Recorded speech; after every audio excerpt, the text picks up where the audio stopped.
Abilities are a very important factor in deciding if a card is amazing or just awful. When new cards are revealed, many players and content creators are very quick to hype them up, considering them to be game changing and must be included in every deck, including myself. But when those cards are actually released, they're nowhere to be seen, despite them actually being pretty good cards.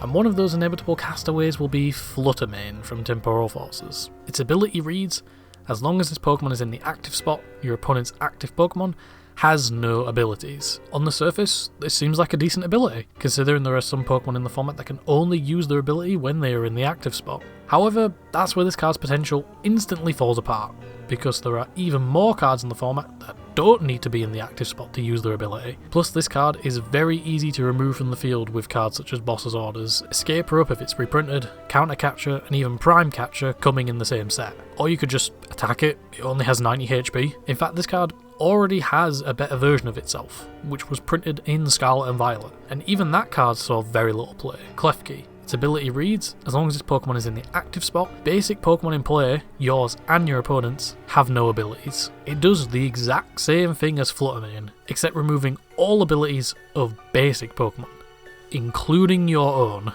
Looking at these cards with little knowledge of the Pokemon TCG, these cards seem amazing, but there are a lot of reasons why they just don't see any play.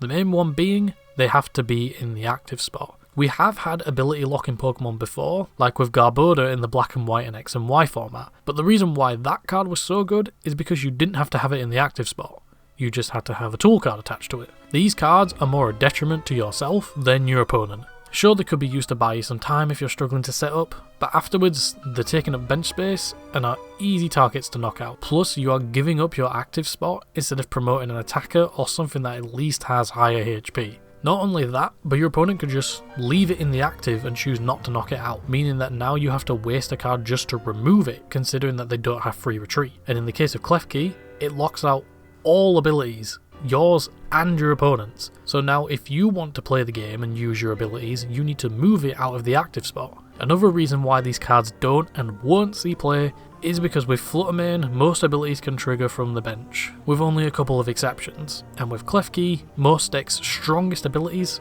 are on evolution Pokemon now. Plus, even then, Path to the Peak is still legal until rotation, and that card is a stadium, immediately making it better, and it stops all Rulebox Pokemon, which have the strongest abilities in any deck. Which is why we saw cards like Spiritomb seeing play, as it shut off all Pokemon V abilities, so Genesect, Lugia and Arceus would have no ability, and all those cards have very powerful abilities. However, we don't know exactly what the format will look like post-rotation and how decks will evolve and change, plus what new decks might enter the format. So while these cards at the moment aren't very good, depending on how the format shapes out and evolves, as well as what new cards we see from Temporal Forces, these Pokemon could see meta relevance, but that's all up in the air.